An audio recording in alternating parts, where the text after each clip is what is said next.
శ్రీనివాస్ గారిని వేదికపైకి సాధారణంగా ఆహ్వానిస్తున్నాను. మన SC ST welfare association general secretary Soman Raju గారిని వేదికపైకి సాధారణంగా ఆహ్వానిస్తున్నాను. రీజనల్ ఆఫీస్ హెచ్ఓడి విద్యాసాగర్ గారిని వేదికపైకి ఆహ్వానిస్తున్నాను. విద్యాసాగర్ సార్ కొంచెం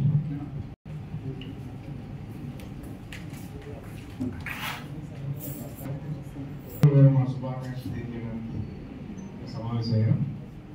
అందరూ తెలుసు, గత 6 సంవత్సరాలుగా మన ఆడవాళ్ళు ఆయన మనం చూస్తున్నాం. ఎంత సైలెంట్గా ఉంటాడు, ఎంత పొలైట్గా మాట్లాడతాడు, అందరితో ఎంత స్నేహంగా ఉంటాడు మనం చూసాం. మనతోనే కాదు, even with customers and also with other staff of the బేస్లో చాలా బ్రాంచ్లు పనిచేస్తున్నామని మేము తెలిసింది. సీనియర్ మేనేజర్గా మన డిపార్ట్మెంట్కి వచ్చినప్పుడు నేను చాలా రకంగా చెప్పాలంటే రిలాక్స్ అయ్యానని చెప్పాను. నా స్ట్రెస్ మీరు వెళ్ళండి, లాస్ట్ 1 రోజు నేను చూసుకుంటానని చెప్పేసి నాకు రిలీఫ్ చాలా ఆ విధంగా ఇచ్చాడు. ఇప్పుడు రేపటి నుంచి నేను అటెండ్ మనిషిని వెతుక్కోవాలి. సో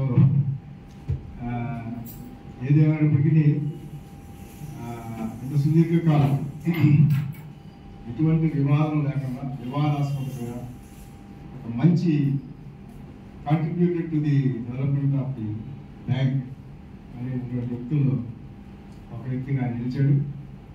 ఆయన యొక్క కాంట్రిబ్యూషన్ ఈ బ్యాంక్కి చాలా చాలా ఉందని మనం తెలుసు. ఏదైనప్పటికీ ఒక ఏజ్ వచ్చిన తర్వాత మన ఉద్యోగాన్ని నుంచి ఎవరైనా పొందాల్సిందే, అందరికీ తెలిసిన విషయమే. సో ఈరోజు ఆయన మన పదవిని విరమణ సందర్భంగా ఈరోజు ఇక్కడ మనం చేరి ఆయనకి మనం శుభాకాంక్షలు తెలియజేయడం అనేది అదంతా మన దృష్టిని మనం భావించవచ్చు. యేసుబాబు గారికి ఆయన రిటైర్మెంట్ తర్వాత ఆయన యొక్క విశ్రాంతి జీవితం అవ్వచ్చు, సెకండ్ ఇన్నింగ్స్ అవ్వచ్చు, చాలాసార్లు చెప్తున్నాం. ఆయురారోగ్యాలతో అష్టైశ్వర్యాలతో మరి ముఖ్యంగా ఇప్పటికీ చూస్తే ఆయన చాలా ఎనర్జీకి ఉంటారు. ఇదే టైప్ ఆఫ్ ఎనర్జీతో, ఇదే type of guidance young generations ఇవ్వాలని నేను ఆశిస్తూ, ఆ భగవంతుడి దీవెన అన్నప్పుడు ఆయన కుటుంబంలో ఉండాలని కోరుకుంటూ సలహా తీసుకుంటాను. ప్రస్తుతం మన సోమనాథ్ గారు మాట్లాడారు.